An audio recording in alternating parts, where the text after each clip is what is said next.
शुरू कर। जो दिल से लगे उसे कह दो हाय हाय हाय हाय हाय हाय हाय हाय। जो दिल न लगे उसे कह दो bye bye bye bye bye bye bye bye. आने दो दिल में आह जाने दो, कह दो मुस्कुराहट को हाय हाय हाय हाय। जाने दो दिल से चले जाने दो, कह दो घबराहट को bye bye bye bye bye bye bye. Love you जिंदगी, लव यू जिंदगी, लव यू जिंदगी, लव यू जिंदगी, लव यू जिंदगी।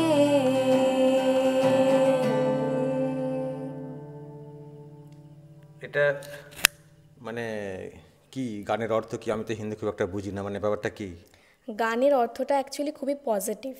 মানে প্রথমে যখন বললাম জো দিল সে লাগে উসে কহ দো হাই হাই হাই, এখানে হাই হাই মানে হাই হাই হাই নয়, এখানে হাই মানে HY। মানে এখানে বলতে চেয়েছে যেটা মনে লাগবে বা যেটা তোমার পছন্দ হবে তুমি সেটাকে শুধুমাত্র গ্রহণ করো। তারপরে জো দিল না লাগে উসে কহ দো বাই বাই বাই, মতলব মানে হচ্ছে যেটা ভালো লাগবে না সেটাকে তুমি লাইফ থেকে একদম হাটিয়ে দাও। তারপরে আনে দো দিল মে আ জানে দো, কহ দো মুস্কুরাহট কো হাই হাই হাই, মানে আসতে দাও নিজের মনেতে সেই খুশিটা, সেই মুস্কুরাহট মানে ওই হ্যাপিনেসটা, কারণ কি ওটা অ্যাকচুয়ালি মেন দরকার। আর জানে দো দিল সে চলে জানে দো, কহ দো ঘবরাহট কো বাই বাই বাই। ঘবরাহট মানে যে অ্যাফ্রেডনেস যে আমাদের মনের মধ্যে থাকে, যেই কনফিডেন্স লেসনেস যেটা থাকে আমাদের মনের ভিতরে, ওটাকে অ্যাকচুয়ালি মন থেকে একবারে বার করে দাও। হ্যাপিনেসকে গ্রহণ করো, যেটা ভালো লাগবে সেটা গ্রহণ করো।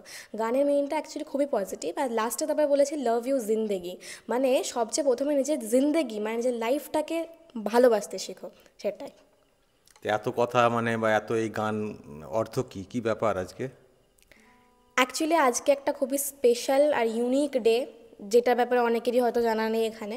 তো অ্যাকচুয়ালি আজকে হচ্ছে আমার পাপা এবং আমার মায়ের অ্যানিভার্সারি, ওয়েডিং অ্যানিভার্সারি। তো আমি জানি অনেকেই ব্যাপারটা জানতো না। তো আজকে একটা খুবই স্পেশাল এরকম একটা ভ্লগ টাইপের নিয়ে আমরা পেশ হয়েছি উইথ আ সং। সো চলো দেখা যাক। না, আজকে আমাদের বিয়ে হয়েছিল, তাই তো? হ্যাঁ হ্যাঁ, আজকে বিয়ে হয়েছিল। আমি দর্শক, আমি নিজে ভুলে যাই, আমি ডেট মনে রাখতে পারি না। ছেলেমেয়েরা ঠিক মনে মনে রাখে। কদিন ধরেই বলছে জানো তো 21 তারিখে তোমার কি আছে? কি আছে 21 তারিখে? কি বলো তো? আমি বললাম শুক্রবার। না কি হয়েছিল বলো তো? মানে এই টাইপের ওদের মধ্যে অনেক বেশি আবেগ এই বিষয় নিয়ে। আমি সাধারণত এগুলো করি না, এই সেলিব্রেশন এগুলো হয় না, হয়ে ওঠে না। কিন্তু আজকে মনে হলো যে ওরা যখন বলছে চলো একটা কেক কিনে নিয়ে চলে আসি। ওর মা চিকেনের পকোড়া বানিয়েছে, স্যালাড করেছে, একটু মিষ্টি এনেছি, বাড়িতে একটু বিরিয়ানি হয়েছে। চলো আজকে ছোট্ট একবার নিজেদের মধ্যে একটা নিজেদের মতো করে একটা মানে সেলিব্রেট করি। প্রত্যেকটা দিনই ভালোভাবে কাটুক সেটা আমরা সবসময় চাই, কিন্তু তবুও দিনটা একটা দিন তো, সেই জন্যে ছেলেমেয়েদের আবেগের জায়গা থেকে বলতে পারেন এইভাবে আসা। ওরা গানটা সত্যি, আমি হিন্দি খুব বেশি বুঝি না, নিশ্চয়ই আপনারা জানেন। আমি যখন বাইরে যাই, যখন হিন্দিতে কথা বলি, আমার বলতে বুঝতে সবটাই খুব সমস্যা হয়। কি অদ্ভুত একটা ব্যাপার। আচ্ছা তোমরা এত হিন্দি কী করে বুঝে বলো তো? আমার এত এখনও ভয় কাটেনি। অ্যাকচুয়ালি জিনিসটা শেখার ওপর ডিপেন্ড করে। মানে আমরা ছোটোবেলা থেকে যেটা শুনে আসি, যেটা দেখে আসি, আমরা সেখান থেকেই শিখে যাই। অ্যাকচুয়ালি ছোটোবেলা থেকেই আগে কার্টুনের প্রচুর নেশা ছিল, এখন তো সেটা আর নেই, এখন ফোনের নেশা হয়েছে। তো আগে যখন কার্টুনের নেশা ছিল, প্রত্যেকটা কার্টুন ছিল হিন্দি ল্যাঙ্গুয়েজে, তাই সেখান থেকে শুনে শুনে শিখে শিখে আমরা হিন্দি ল্যাঙ্গুয়েজ প্র্যাকটিস করেছি এবং বুঝতে পেরেছি। ইনফ্যাক্ট যখন আমরা খেলতাম তখন আমরা হিন্দিতেই কথা বলতাম, তাই আমাদের হিন্দিটা এত সড়গড়। ভাইও তো। সেম। কিন্তু আমি আরেকটা কারণে বলতে পারেন এটা এই ব্লগ আকারে নিয়ে আসা, সেটা হচ্ছে যে লাইফ, জীবন, এই যে আমাদেরকে দেখছেন একসঙ্গে, একটা আলাদা ভালো লাগা হচ্ছে না? একটা অনুভূতি হচ্ছে না আপনাদের? এটা মনে হচ্ছে না যে একটা সুখী দাম্পত্য জীবন, একটা পরিবার মনে হচ্ছে না? হওয়াটারই কথা, হওয়াটা উচিত, এবং এটাই কিন্তু মানে সবার হওয়াটা উচিত। এই বার্তা দিতে বলতে পারেন আরও একেবারে আরামবাগ চ্যানেলে এটা আপলোড করে দেওয়া। আমরা জানি যে অনেক পরিবার আছে কষ্টে আছে, স্বামী স্ত্রী আছেন একই বাড়িতে থেকেও নেই, ছেলে মেয়ে আছে যেন ওই আছে ওই টাইপের, আবার অনেকের তো নেই, কেউ চলে গেছেন, ছেড়ে দিয়ে চলে গেছেন, বাচ্চা মা সিঙ্গেল মাদার, বাচ্চাদের কষ্ট, বাইরে গিয়ে পরিচয় দিতে সমস্যা, বাবার নাম যে কোনো জায়গায় জিজ্ঞাসা করা হয় না বাবার নাম কি, বলতে গিয়ে ডুকরে কেঁদে ওঠা। আমার কখনো কখনো মনে হয় যারা এগুলো করেন, পরিবারকে বাচ্চাকে ছেড়ে দিয়ে ভালো কিছু পাওয়ার সন্ধানে চলে গেলেন, হ্যাঁ হয়তো জেনুইন কোনো কারণ থাকে অনেক সময় সেপারেট হয়ে যাওয়াটার, কিন্তু অনেক ক্ষেত্রে একটা অন্য কারো পাল্লায় পড়ে একটা অন্য আবেগে পরিবার ছেড়ে চলে গেলেন। ভাবলেন না যে আমার বাচ্চাটার কি কষ্ট হতে পারে, একসঙ্গে থাকা যায় না, আমাদের স্বামী স্ত্রী যে আমরা আছি। তোর মাকে দাও তো এটা মাইকটা একবার। আজকের দিনটা কেমন লাগছে? দারুণ লাগছে, ভালো লাগছে। মাইকটা ধরো ঠিক করে, দেখি দাও বাবু। আমি মাইক নিয়ে সারাক্ষণ থাকি তো, ওর মা থাকে না, আচ্ছা, বাকি কাজটা করে আর কি। তো এই যে ছেলে মেয়েদের জন্য, ছেলেমেয়েরাই কার্যত আজকে এটা আয়োজনটা করেছে, কেমন লাগছে? আমার খুব ভালো লাগছে যে আমি ছেলে মেয়েদেরকে নিয়ে একসঙ্গে আমাদের অ্যানিভার্সারিটা পালন করতে পারছি। আমরা তো এইভাবে করিনি, আমরা কোনোদিন করিনি, কিন্তু ওদের চাওয়াতে ওরা বলে তোমাকে মা রান্না করতে হবে না, আমরা করব। তোমাকে এই করতে হবে না মা, আজকে যেন আমাকে সেই এর মতো রাখছে যে তোমাকে এই করতে হবে না, ওই করতে হবে না, আমরাই সব করে দেবো, আমরাই সব করে দেবো। ওরাই এই আয়োজন করেছে, আমাদের খুব ভালো লাগছে।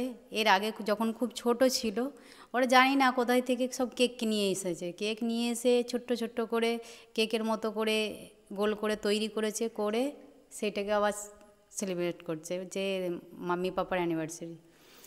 ওরা এত মানে এ হয়ে থাকে, মানে 3 দিন 4 দিন আগে থাকতে কেন ওরা ভাবতে থাকে মাম্মি পাপার অ্যানিভার্সারি। এবার বলো যেটা আমি বলছিলাম, আমাদের তো মানে কত বছর, 15 বছর না? কোন সালে বিয়ে হয়েছিল? আমাদের 10 সালে। ছেলে কি বলছে? আচ্ছা ঠিক আছে, 10 সালে বিয়ে। ছেলে অনেক বেশি ক্যামেরা মানে ফ্যাবি, কোন দিকে তাকাতে হবে কোন দিকে কী করতে হবে সব শিখিয়ে দিচ্ছে। আচ্ছা আচ্ছা, আমি বলছি যে কোন সালে বিয়ে হয়েছিল? 10 না 11? 10 সালে। 10 নভেম্বর, আমি ভুলে যাই। নভেম্বর 21 তারিখ। তো আচ্ছা, আমাদের কি কোনো ঝগড়া হয়নি কখনো? হ্যাঁ হয়েছে, ভুল বোঝাবুঝি হয়নি? অনেক হয়েছে। এটা হয় কারণ একটা পরিবার থেকে আরেকটা, বিশেষ করে ছেলেরা তো কোনোদিন মেয়েদের বাড়িতে যে থাকতে যায় না, একটা মেয়েই গিয়ে থাকতে যায়। কিন্তু সে যখন সে 25 বছর হোক 23 বছর হোক যাই হোক, সে একটা বাপের বাড়িতে কাটিয়ে আসছে, মানে অন্য পরিবেশে কাটিয়ে এসেছে। কিন্তু অন্য পরিবেশে যখন কাটিয়ে এসে আরেকটা নতুন পরিবেশে যখন মানিয়ে নেওয়ার মতো, সব হয়তো মনের মতো হয় না, তো অনেক বনিবানা হয় না, অনেক ক্ষেত্রে শ্বশুর শাশুড়ি স্বামী স্ত্রী অনেক কিছুই মেনে নিতে পারে না, ও যেটা চায় হয়তো সেটা মনের মতো হয় না, এরকম করে অনেক হয়। আমারও হয়েছিল, আমারও অনেক সমস্যা হতো, আমি মেনে নিতে পারতাম না, আর করতে পারতাম না, অনেক সমস্যা। কিন্তু আজকের দিনে কি মনে হচ্ছে সেই সমস্যাগুলোকে ওভারকাম করে সেপারেট না হয়ে, কিন্তু এইগুলোকে মানিয়ে নিয়ে সংসারটাকে টেনে নিয়ে যাওয়া একটা মেয়েরই কাজ, সংসারটাকে বহন করে নিয়ে যাওয়া, ছেলে মেয়ে সবাই সবার সঙ্গে নিয়ে যে আজ আমরা খুব হ্যাপি। মানে সব প্রত্যেকটা মানুষের লাইফে ভুল বোঝাবুঝি এসব হয়, কিন্তু সেখানে যদি এন্ড কেউ ভাবে যে দৌড় আর হচ্ছে না, এন্ড ভাবতে নেই। কারণ প্রথম যেটাকে মানিয়ে নিয়ে গিয়ে সেই জিনিসটাকে যে অ্যাডজাস্ট করে একটা মানে সংসারটাকে নিজে হাতে সাজিয়ে নিল, সেই সংসারটাকে যদি মনে করে একটা মেয়ে সাজিয়ে নেবো, তখন যখন বলবে ই ডালে ও ডালে ঘুরে বেড়াবো, তখন সে সাজিয়ে গুছিয়ে উঠতে পারবে না, কোনোটাকেই সাজাতে পারবে না। আর মেন কথা সমস্যা সবের ক্ষেত্রেই আছে। পুরুষরা, মেয়েরা অনেক বেশি সহনশীল, আমি জানি তুমি অনেক অত্যাচার সহ্য করেছো, আমার সব কথা তো বলা যায় না। তো যাই হোক, কিন্তু ও এই যে আজকের দিনে এই যে 15 বছর হয়ে গেল যে ফ্যামিলি, পূর্ণাঙ্গ ফ্যামিলি, এটার যদি বড় কৃতিত্ব বলতে পারি ওর আছে। ভুল বোঝাবুঝি যেগুলো হয় সেগুলোকে মানে ওভারকাম করে এগিয়ে নিয়ে যাওয়া। কিন্তু আজকের দিনে মনে হয় আমরা আমরা আমরা আজকেই ভাবছিলাম বসে বসে যে আমাদের মধ্যে এই ভুল বোঝাবুঝি হয়েছিল, রাগারাগি হয়েছিল, সেই রাগারাগিতে যদি আমরা বড় কোনো সিদ্ধান্ত নিতাম তাহলে আজকে আমাদের পূর্ণাঙ্গ সংসার দেখতে পেতাম না। বা আজকের দিনে মনে হচ্ছে যে সেগুলো সামান্য সামান্য বিষয়, বিরাট কিছু বিষয় না, সেগুলো নিয়ে এত রাগারাগি করার কী প্রয়োজন ছিল। কখনো কখনো সেই কারণগুলো নিয়ে হাসাহাসি করি যে ওইটা নিয়ে রেগে গেছিলাম। কিন্তু আজকের দিনে মনে হচ্ছে যে সেইগুলোকে সরিয়ে কখনো লাইফের এন্ড মানে সংসারের এন্ড না ভেবেছি যে এটা সংসারের হ্যাজার্ড, এটা হতে পারে, চলো কন্টিনিউ করতে হবে। একটা একটা জিনিস মেনে চলতে হয় যে কিছু হয়েছে, বিশাল কিছু নাই, কারোর যদি ডিভোর্স হয় বা একে অপরের মধ্যে ছাড়াছাড়ি হয়ে যায়, বিশেষ করে যদি তাদের ছেলে মেয়ে থাকে, তাদেরকে অবশ্যই ভাবতে হবে যে না আমাদের ছেলে মেয়ে রয়েছে, এরা কার পরিচয়ে বাঁচবে, বা এদেরকে নিয়ে আমি এতটা এদের লাইফ, এদের পড়াশোনা হ্যান ত্যান এতটা কতটা হ্যারেস হবে। আর সেই বাচ্চাটা একটা মানে ভালোভাবে মানুষ হতে পারে না কি পারে, অনেকেই মানে চেষ্টা করে, কিন্তু যে তার পরিচয়, তার কঠিন যে হয়। মানে একটা অতৃপ্তি, একটা বাচ্চা যখন যত বড় হবে সে চাইবে তার বাবাকে, সে তার বাবার সঙ্গে থাকতে পারছে না, দূর থেকে দেখা, একটা বাবারও কষ্ট আছে। কিন্তু একটা ছোটোখাটো জিনিস যাই হোক না কেন সেগুলোকে নিয়ে মানিয়ে নাও, যাক এটা আমাদের দুজনের মধ্যে হয়েছে, আবার পরে ঠিক হয়ে যাবে। আমি সবসময় ভাবতাম যে তোমার সঙ্গে আমার যাই হতো, আমি ভাবতাম কিছুদিন পর ঠিক হয়ে যাবে, ও দুদিন ঠিক হয়ে যাবে, হয়তো ওই দুদিন কথাই ছিল না, কিন্তু খেতে দিই সব করি, 2 দিন 3 দিন কথা বলি না, আর পরে বলি ধুর কী হবে, কার সঙ্গে কথা বলবো, দ্যাট কথাই বলে নিই ইয়ে। না, এটা এই চর্চাগুলো করছি এটা মানে নিশ্চয়ই বুঝতে পারছেন। আমি জানি, আমি পুরুষ হয়েও বলছি, পুরুষদের একটু বেশি সমস্যা তারা তৈরি করেন, তার জেরে সংসারে অশান্তিটা বেশি হয়, মহিলারা অনেক বেশি সহনশীল হন। তো আজকের দিন আমার এই বলার একটাই উদ্দেশ্য আর কি, যে ছেলে মেয়েদের কথা হবে, যে আজকে আমাদের পূর্ণাঙ্গ সংসার, আজকে যদি আমরা সত্যি কোনো সেপারেট হয়ে যেতাম বাচ্চাদের জন্মের পরে, আজকে এরা কী পরিচয় দিত, আজকের এই দিনটার কথা মানে ওরা কীভাবে দেখতো মানতো, কেন এটা। সুতরাং সেপারেশন যাদের ছেলে মেয়ে হয়ে গেছে বিশেষ করে চেষ্টা করবেন মানিয়ে নেওয়া। একটা মানুষ তো, দুটো মনকে যত্ন করে রিপেয়ার করে নিলে তো খারাপ কি, ভালো তো। আর সবাই মনে করেন যে একে ছেড়ে অন্য জায়গায় অন্য কারোর সঙ্গে থাকলে মনে হয় খুব সুখে থাকবো, ওই না আর না, কি। এটা একদমই হয় না। যখন দেখবে একটা ছোট্ট ঘরের মধ্যে আমি আছি, যখন আমি আমার বাপের বাড়িতে বিশাল বড় বাড়ি থেকে এসেছি, কিন্তু একটা ছোট্ট ঘরে থাকছি, যখন আমি দেখবো সেই ঘরটাকে আমি সাজাচ্ছি, সুন্দর করে সাজাচ্ছি, সেইটাকে মনে করছি যে এটাই আমার ঘর, এটাকেই আমাকে সুন্দর করে সাজিয়ে গুছিয়ে আমাকে তো করতে হবে। তবে যখন সাজাতে শুরু করে তখন দেখবে মনটা সেই সংসারের মধ্যেই বসে পড়ে। বাপের বাড়িতে আর বেশি, যত বড়ই বিল্ডিং থাক বা যত বড় বাপের বাড়িই হোক, সেখানে আর যেতে ইচ্ছা করবে না। তখন সেই ছোট্ট ঘরটার দিকে মন পড়ে থাকবে, না আমার ওই বাড়িটা আমি রেখে আসছি, এরকম করে রেখে আসছি, আমার সুন্দর সাজানো, কেউ খারাপ করে দেবে নাকি হ্যান ত্যান। যখন এই মনের মধ্যে এইটা জেগে যাবে যে আমার বাড়িটা আমাকে সুন্দর নিজের করে ঘর সাজাতে নতুন হবে, করে। সুন্দর করে গুছিয়ে রাখতে হবে, এটাই আমার বাড়ি, এটাই আমার ঘর, তখন দেখবে তার প্রতি মায়া এসে যাবে, তখন ফ্যামিলির প্রতিও মায়া এসে যাবে। নিশ্চয়ই পুরুষদের ওপরে তোমার আবার কিছু বলার থাকবে, যে পুরুষদেরকে একটু নরম হতে হবে, তাই না? না, সব পুরুষ তো সমান হয় না, তুমি অনেকেই রাগী ছিলে, কিন্তু একটা মেয়ে মানে যতবার তুমি রাগ করেছো, একজন যদি মানিয়ে নেয়, একজন তো নরম হলে আর একজন গরম হলে আর একজনকে তো নরম হতেই হবে। যদি মানিয়ে নেয় দেখবে সুন্দর করে আন্ডারস্ট্যান্ডিং করে সুন্দর সংসারটা চলছে। তো পুরুষদের ক্ষেত্রেও বলি যে মানে ওদেরও হয়তো ভালো লাগা খারাপ লাগাটা একটু বুঝতে হবে, যে না আমার ওয়াইফের এটা হয়তো ভালো লাগছে না, আমার মানে এটা হয়তো ওর খারাপ লাগতে পারে, সেই জিনিসগুলো একটু অ্যাভয়েড করে চললেই হবে। ওকে, আরশিয়া, আচ্ছা তোমাদের নামই তো বলা হয়নি, মেয়ে আরশিয়া, ছেলে আরশাদ, আরশিয়া ইসলাম, আরশাদ ইসলাম। তোমাদের একটা ফিলিংস জানতে চাই, মানে বাবা মা মানে বাবা মায়ের মধ্যে ঝগড়া হলে, রাগারাগি হলে তোমাদের কেমন লাগে, আর সম্পর্ক ভালো থাকলে তোমাদের কেমন লাগে, মানে বাচ্চারা কেমন চায় বাবা মায়ের সম্পর্কটা? অ্যাকচুয়ালি এই দুটো কেসের মধ্যে অনেক ডিফারেন্স আছে, অনেক মানে ডিফারেন্স। অ্যাকচুয়ালি যখন ঝগড়া হয় না, তখন নিজেরও মনে হয় যেন ভিতর থেকে একটা মানে মনটা যেন ভেঙে যাচ্ছে, পিস পিস হয়ে যাচ্ছে, এরকম টাইপের। অ্যাকচুয়ালি এরকম হয়েই থাকে, আমি মানছি যে একটা সম্পর্ক তখনই স্ট্রং হয় যখন তার মধ্যে ভুল বোঝাবুঝি হয়, আবার মানিয়ে নেওয়াটা হয়। তো যাই হোক, আমিও তো অনেক দেখেছি, আমি অনেককে দেখেছি ঝগড়া করতে, ইনক্লুডিং তোমার দুজনেই। আমি অনেকবার দেখেছি তোমার দুজনকে ঝগড়া করতে, তখন নিজেরও বেশি খারাপ বেশি লাগে। বলো না। মানে বেশি না হলেও ঝগড়া তো দরকার, মেনলি ঝগড়া করে তবে মানিয়ে নেওয়াটা ভীষণই দরকার। তো যাই হোক, আমি যখন দেখেছি তখন আমার খারাপ লাগতো, বাট আগে আমি কি করতাম, ইন্টারফেয়ার করতাম। ইন্টারফেয়ার করে আমি না হয় তোমাকে বলতাম, না হয় পাপা মাকে বলতাম, এরকম। বাট আমি এখন বুঝতে পেরেছি যে ইন্টারফেয়ার করা নাই দরকার। আমার মনে হয় তোমার দুজনের মধ্যে যদি তোমার নিজে ঝগড়া করে আবার নিজে মানিয়ে নেওয়াটা আরও বেস্ট। তো আমি সেটাই করি। আগে ইন্টারফেয়ার করলে, আমি এখন আর করি না, এখন চুপচাপ থাকে। আমি জানি এদেরকে তো আমি চিনি, এরা এই ঝগড়া করবে, এই দুদিন কিছুক্ষণ পর মিলে যাবে, ও থাকে যা পাচ্ছে করুক, এরকম টাইপের। ওকে, চলো, অনেক কথা হলো। ছেলেকে কিছু বলতে দাও। ছেলে, তুমি কিছু বলবে? হ্যাঁ, আচ্ছা, কিছু না বললে আর একটা যদি গান।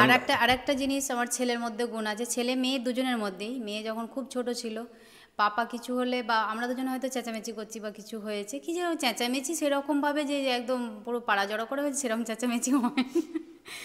আর তারপরে দ্বিতীয়ত মানে হয়তো কথা কাটাকাটি হচ্ছে, আমি গিয়ে পাপার কোলটায় বসলো, পাপা মাম্মিকে সরি বলো, মাম্মি পাপাকে সরি বলো, মানে ওর যেন গার্জেন, ও বলবে মানে ওদের মানে মন খুব খারাপ হয়ে যায় হ্যাঁ। আমাদের থেকে। তারপরে এটা আমার মনে হয় সব বাচ্চাদেরই এবার হয়। এখন ছেলের মধ্যে দেখি, ছেলে একই জিনিস, পাপা একবার মাম্মিকে যাও যেয়ে বলো যে সরি, মাম্মিকে একবার জড়িয়ে ধরো দিয়ে সরি বলো, মানে যতক্ষণ না বিষয়টা মিটছে ততক্ষণ এটা আমি মানে আমি আবারও বলছি যে ওরা এটা প্রতিটা করেই বাচ্চাদের বেড়াবে। ফিলিংস। আমি সেই জন্যই শেয়ার করছি এটা, যে বাচ্চাদের মনের অবস্থাটা বুঝতে হয়। সব বাচ্চা সবসময় বলতে পারে না, কিন্তু মানে গার্জেনরা যেন স্বার্থপর না মানে হয়ে গিয়ে মানে যেন আলাদা না হয়ে যান। বাচ্চাদের কথা ভাবতে হয়, বাচ্চাদের আইডেন্টিটি, মনের অবস্থা বুঝতে হয়। ওরা তো বড়দের উপর বেশি কথা বলতে পারে সব না। থেকে বড় হলো, একটা যখন মা বাবা হয়ে যাবে তখন মানে বাচ্চাদের কথা অবশ্যই ভাবতে তাদের হবে যে অধিকারের তুমি মধ্যে পড়ে। মা বাবা হয়ে গেছো, মানে তোমাকে আবার এই সেপারেটের কথা কি ভাববে, এই বাচ্চাটা আবার কোথায় যাবে, বাচ্চাটা মানে মা না থাকবে বাবা, না থাকবে মা, কিন্তু ওরা তো জন্ম যখন নিয়েছে মা বাবাকে দেখেই জন্ম নিয়েছে, কিন্তু ওরা যখন বড় হতে থাকবে, বড় ওদের কত শিখতে কষ্ট থাকবে, হবে যে আর তখন বাবা ভাববে বেঁচে আমার আছে, বাবা নেই, মা বাবা নেই। নেই। এটা হয়, কত কষ্ট হয়, আমি ফিল করি এগুলো। কিন্তু হয়তো অ্যাক্সিডেন্ট কিছু ঘটে যেতে পারে, হয়তো বাবা বা মা সেটা আলাদা যায় বিষয়, কিছু, সেটা আলাদা সেটা বিষয়। কিন্তু বাচ্চারা কিন্তু অন্যভাবে হ্যাঁ, ই সেটা করে আলাদা যে বিষয়। আমার বাবা নাই বা আমার মা নাই, সেটা কিন্তু ওদের মধ্যে অন্যরকম বোধ আসে। কিন্তু এই বাবা এক জায়গায় মা এক জায়গায় বা দুজনের মধ্যে সম্পর্ক বনিবানা হচ্ছে না, এটা একটা এটা ঠিক না, বাচ্চাদের আমার ক্ষেত্রে মনে হয়। খুব আমি কষ্ট। এইটা বলার জন্যই আজকে এত কথা। আসলে আমি যাই করি দেখবেন সবার মধ্যে একটা বার্তা থাকে, এটা সেই জন্যই বলা। তো আশা করি যাদের টুকটাক প্রবলেম হচ্ছে এখনও, যারা সেপারেট হয়ে গেছেন, কিছু করার নেই। আবার বলছি জেনুইন কারণও অনেক থাকে, সেগুলো তো আমরা বলবো না বেশি কিছু কথা, কিন্তু চেষ্টা করবেন সংসারকে পূর্ণাঙ্গ রাখতে। দেখবেন একটা সময় খুব ভালো লাগবে। আমাদের এখন খুব ভালো লাগছে, অনেক কাঁটা পথ পেরিয়ে এসেছি, এখন আমাদের খুব ভালো লাগে। ছেলেমেয়েরাই আমাদের স্বপ্ন, ওদেরকে নিয়েই দিনটা চিন্তা করি, শুয়ে শুয়ে ওদের কথাই ভাবি, ওরা বড় হচ্ছে, ওরা কী করবে, ওদের হ্যাঁ, ভাবনা, আমাদের স্বপ্ন হচ্ছে আনন্দ। ওদেরকে নিয়ে। এখন আমাদের স্বপ্ন ওরা বড় হবে, ওদেরকে মানুষ করব, ওরা আরও বেশি যেন কেয়ারি হয়, মানে লাইফ সম্পর্কে সচেতন হয়, এইগুলো সবসময় আমরা নজরে রাখি। আর একটা বাবা মায়ের উচিত, একটা বাচ্চা যখন জন্ম তোমরা দিয়েছো, তখন সেই বাচ্চার কর্তব্য তোমরা পালন করো। চলো, অনেক ভারী ভারী কথা হয়ে গেল, যদিও কাজের কথা। আরশিয়া, এবার তো কেক কাটতে হবে। ছেলে তো, তোর ভাই তো কেকের দিকে নজরটা বেশি দিচ্ছে, ওর কেকের দিকে বিরাট নজর।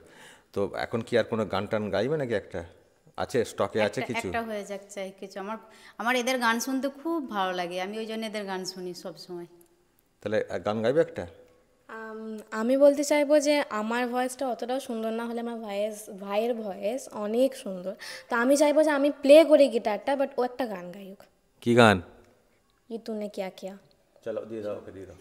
ঠিক আছে, ছেলে এবার গান গেয়ে শোনাক। এটা গিটার, দাঁড়াও, ওকে মাইকটা ঠিক করে দিয়ে। লিরিক্স ঠিক করবি। শাড়ি তো নিতে তো। চলো।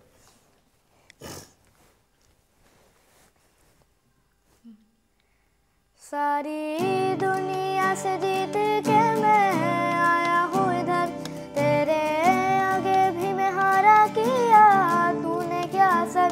मैं दिल का राज कहता हूँ कि जब जब सांसें लेता हूँ, तेरा ही नाम लेता हूँ, ये तूने क्या किया। फिर अब मारा मारा मैं, चांद से पिछड़ा तारा मैं, दिल से इतना क्यों हारा मैं। तूने क्या किया।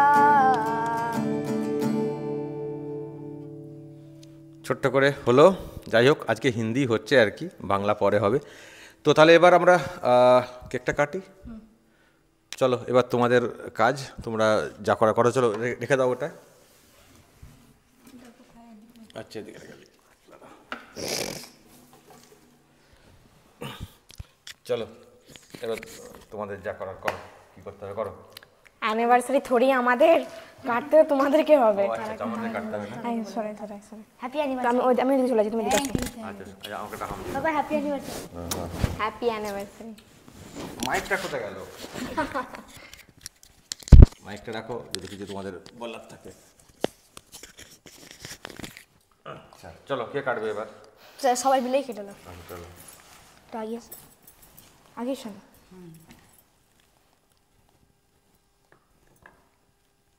কেউ হাততালি দেওয়ার নেই। হ্যাপি অ্যানিভার্সারি নিজেরাই বলি কি হবে। আবার কেউ কেউ বলে চলো, চলো, চলো, চলো, হ্যাপি অ্যানিভার্সারি বলে সেম টু ইউ বলে দেয় অনেকে। তুমিই বলো। চলো এদিকে চল, আমরাই তালি দিই। হ্যাঁ ওদিকে দাও, ওকে আগে দাও তো, আগে তো আগে পাবে। দেখ আমি মেয়েকে দিই, দাঁড়া দাঁড়া, আরো বেশি করে খা। আমি ডাইরেক্ট মুখে। চলো কেকটা, আর কেকটা এখন না, কেকটা এবার সাইডে রাখো। তুমি যে পকোড়া নিজের হাতে বানিয়েছো, দাও, দিয়ে দাও। ছেলে প্রথমে আমরা খাওয়াই। ও কে কে খাবে? হ্যাঁ তুমি খাও, এগুলো খাও। মা আর একটু কেক দাও। और केक खेती और एक्सपर्ट।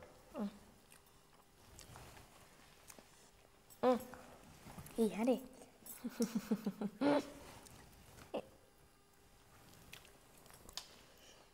তোর মা বিরিয়ানি বানিয়েছে দেখা? পকোড়া ঠান্ডা হয়ে গেছে।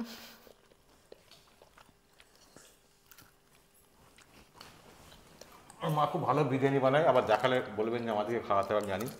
ওনাকে কমেন্টে নিশ্চয়ই বলবেন। পড়ে পড়ে একদম এটা তো আবার আলাদা করে খেতে হবে, এ তো একসঙ্গে হবে না। সাজানো প্লেট অ্যাকচুয়ালি কারোরই এটা ইন্ডিভিজুয়ালি নয়। মেয়েদের জন্য স্বাদ হবে, আমি বিরিয়ানি কেন নিয়ে আসা হবে? বলে হ্যাঁ খেতে হবে। একটা জিনিস সব ঠান্ডা হয়ে গেছে। তুমি খাও, তুমি খাও, তুমি খাও, তুমি খাও না। তুমি খাও। তুমি খা খাও। খা খা। ঠান্ডা এবার মিষ্টি লাস্টে। ডিনার হয়ে গেল। আমাদেরকে খাওয়ানো উচিত। খাও, তোমরাই আমাদের। মিষ্টি পেলে আর কিছু এ নাই। পাপাকে একটা খাওয়াতে হবে তো। খাই দাও। বাপ তুমি খাওয়াও, তুমি খাইয়ে দাও।